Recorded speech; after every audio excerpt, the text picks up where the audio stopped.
여러분 안녕하십니까. 2024년 제3주차 1월 15일에서 1월 21일 사이의 주간 정세 동향에 대해서 말씀드리겠습니다. 먼저 정치 분야입니다. 대통령의 신년 기자회견이 2년째 지금 진행되지 않고 있습니다.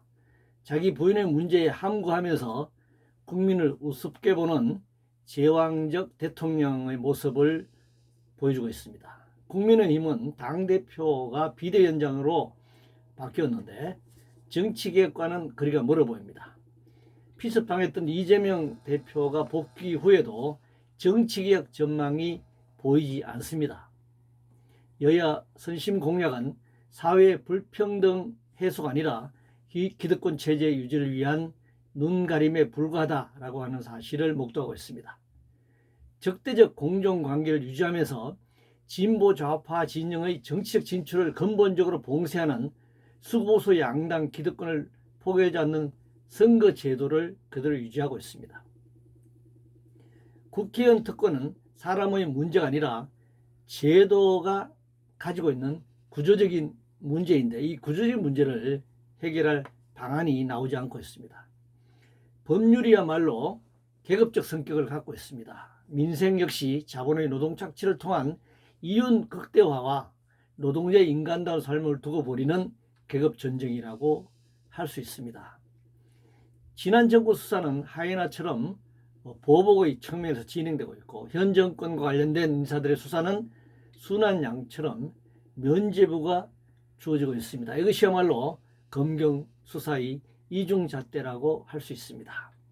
국민들은 공정하고도 빠르게 재판을 받거나 그 결과를 확인할 권리가 있습니다. 정치적으로는 눈치만 살피다가 시간만 끄는 직무유기거나 아니면 특정 권력에 유리한 판결을 내리는 직권 남용이 계속되고 있습니다.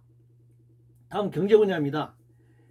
재벌 부자 감세에 준조세라 불리는 부담금도 없애면 결국 노동자 서민을 상대로 소득세, 소비세, 특별목적세로 약탈하겠다는 것이죠. 이것이야말로 이 봉건 시대부터 내려오던 가렴주거가 아니고 무엇이겠습니까?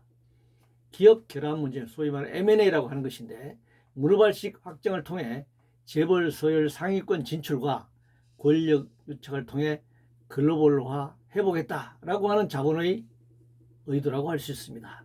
사회이사 제도는 기업 경영을 감시하면서도 기업 경영 전략을 수립하는데 도움을 주는 사람인데 이들이 내부하여 담합하고 불법 부정을 묵인한다면 이런 제도가 없느니만 못하다라고 말할 수 있습니다. 주가 조작 행위가 벌어지고 큰 손들에 대한 과세 혜택까지 주어진다면 주식시장은 불법 부정과 불평등을 확대하는 카지노 자본주의 도박판이라고 할 수 있습니다. 현재도 사실은 카지노 자본주의 도박판입니다. IT 특히 AI 기술 발전으로 신산업 스타트업이 등장하고 글로벌화 광범위한 플랫폼 노동자와 비정규 불안정 노동자를 양산하고 있는 것이 현실입니다. 기술 발전이 과연 노동자들에게 일반 서민들에게 어떤 삶을 가져다 줄 것인가 하는 문제를 우리가 예의주시할 필요가 있습니다. 정부나 중앙은행, 금융기관이 개입하는 기존 화폐와 달리 개인 간 거래를 전자화폐라는 이름으로 일반 화폐와 동등하게 비교하여 거래소에 상정할 수는 없습니다. 미국이 이